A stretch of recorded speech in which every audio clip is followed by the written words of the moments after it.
Look out! Welcome back to my dark corner of this sick world. Only a few hours ago, her body was stolen. We're looking at the atomic brain, or Monstrosity, a typical mad scientist B-movie with typical voiceover. The watchman's mind was not on body snatchers, just his usual nip. I can't sit through a movie unless I know what the watchman's mind is on. When he's not stealing the bodies of dead young girls, Dr. Frank is doing brain transplants. This is one of the doctor's mistakes, a monstrosity. An animal's brain grafted to a human body. The doctor also did some light dental work. Frank is doing these experiments for Mrs. March, played by Marjorie Eaton, best known for playing Emperor Palpatine in The Empire Strikes Back. There is a great disturbance in the Force. Seriously. The doctor transplanted a brain from a live dog to a dead human body. It rattles a bit, but what do you expect? But what if the police find out? As for the police, if they come here, I hit the switch, a nuclear reaction is set off. And we all die. Mrs. March wants her brain put into a young body, but she doesn't want just any body. If your backside isn't scored by xylophone, then Mrs. March is not interested. How far is Hollywood from here? What the hell was that? I'm from England. No. Earning the Dark Corner's Dick Van Dyke Award for authenticity in Cockney accents. Who do you think you are, pinching me? Believing that they've been hired as domestics, Nina, Bee and Anita are taken back to Mrs. March's mansion.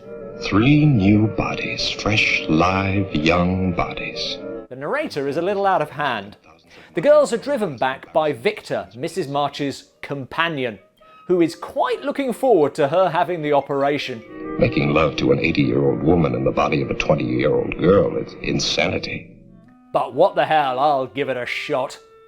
Back at the house, Mrs. March meets the girls, accompanied by the ghost in the mirror who haunts this room, or possibly one of the crew. Mrs. March picks her favourite girl. Stand up, my dear. I've got the same measurements as Marilyn Monroe. The body's great, but can you fix her accent? Maybe you'd like some company. Someone like me? While Anita is deemed unworthy. Idiot. She's useless. Brain transplants are one thing, but covering up a birthmark, that's just science fiction. Speaking of, Dr. Frank has another use for Anita's body. She thinks she's a cat. He puts the cat's brain in it. I don't know what he does with Anita's brain. Possibly he gave it to the dog boy outside. Now Anita acts just like a cat.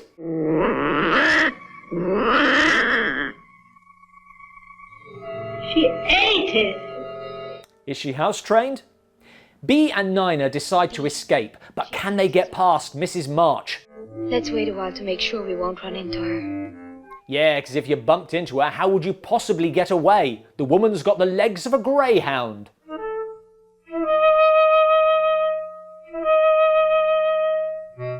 I don't think this is quite as thrilling as they thought.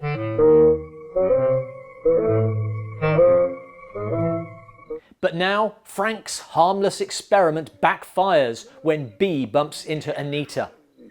What are you doing up there? Anita, listen to me. Leaving her useless to Mrs. March. Astonishingly complex, isn't it? The human eye. Makes me wish I went to medical school.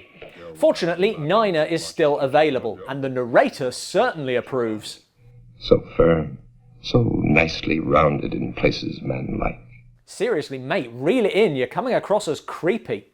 Victor is also happy with this arrangement, until he learns that once Mrs. March is young and beautiful, his services will no longer be required. What an old spoiled sport I am. And when he plots to escape with Nina,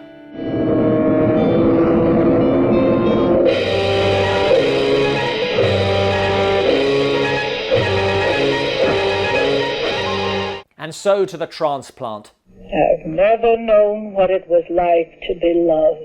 Somewhere between kidnapping, stabbing and tampering in God's domain, love passed me by.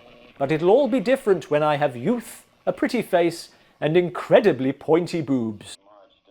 But Dr. Frank realises that after the operation, his funding will suddenly be cut. Mrs. March no longer has a thing to say. And in case that wasn't clear, the narrator is there to underline things. Mrs. March's brain winding up in the body of a cat. It was a bit of a squeeze, but with some butter and a shoehorn, he managed it. But even as a cat, Mrs. March strikes back.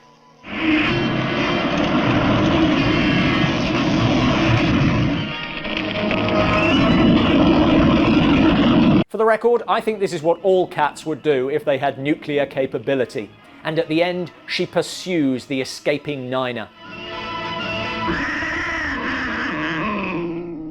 Looks silly, but it's no sillier than anything else that happens in the movie. Shut up. Thanks for watching. For more mad science reviews, click here. What are the best and worst body swap horrors? Let us know in the comments below. I'll be waiting.